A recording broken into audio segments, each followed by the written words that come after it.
Good morning guys. এতিয়া মই শুই উঠি জাষ্ট মানে ডিউটিৰ পৰা ঘৰলৈ আহিছোঁ। মানে ৰাতিটো মই তাতে থাকোঁ, ৰাতিপুৱাহে আহোঁ। আহি থাকোঁতে মোৰ মানে স্কুটিৰ তেল শেষ হৈ থাকিল। ঠেলি ভাগৰ লাগি গৈছে। এতিয়া আহি আছোঁ ইয়াত ধনশিৰি ব্ৰিজৰ ওচৰত ৰখি লৈছোঁ, অকণমান অলপ জিৰণি লৈ লৈছোঁ। আহিছে গৈছে কিছুমানে সুধিছে তেল শেষ হ'ল নেকি ভাইটি, কিছুমানে সোধা নাই, কিছুমানে গুচি গৈছে। মই যে কৈ থাকোঁ আপোনালোকক, আপোনাৰ লাইফটো আপুনি নিজে আগুৱাই যাব লাগিব। এতিয়া মই ঠেলি আহি আছোঁ আৰু বেছি নাই, প্ৰায় মই এতিয়া 2 কিলোমিটাৰমান স্কুটি ঠেলি আহিলোঁ আৰু 1 কিলোমিটাৰ বাকী আছে। 1 কিলোমিটাৰ নাই আৰু আধা কিলোমিটাৰমান বাকী আছে। এতিয়া মই গৈ আছোঁ, পামগৈ, অলপ জিৰণি লৈ লৈছোঁ। আপোনাৰ লাইফটো আপুনি নিজেই আগুৱাই নিয়ক, আপোনাক কোনো আগবঢ়াই নিনিয়ে।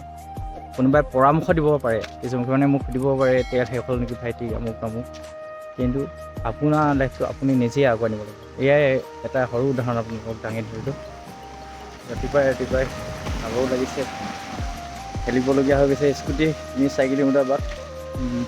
ৰাতিটোতো ডিউটি কৰিছোঁ, হোলী আছিলে, হোলী ৰং যোৱাই নাই, মুখত লাগি আছে আৰু এয়াই আৰু আপোনাৰ লাইফ আপুনি নিজে আগবঢ়াই নিব লাগিব। যাওঁগৈ আৰু তেল ডিপু পাইছোঁহি আৰু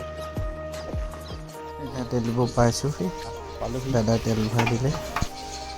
4 কিলোমিটাৰমান খোজকাঢ়িলোঁ ৰাতিপুৱাই, ব্যায়াম কৰা হ'ল। এতিয়া আহি ঘৰ পালোহি, অলপ বহি লওঁ এতিয়া।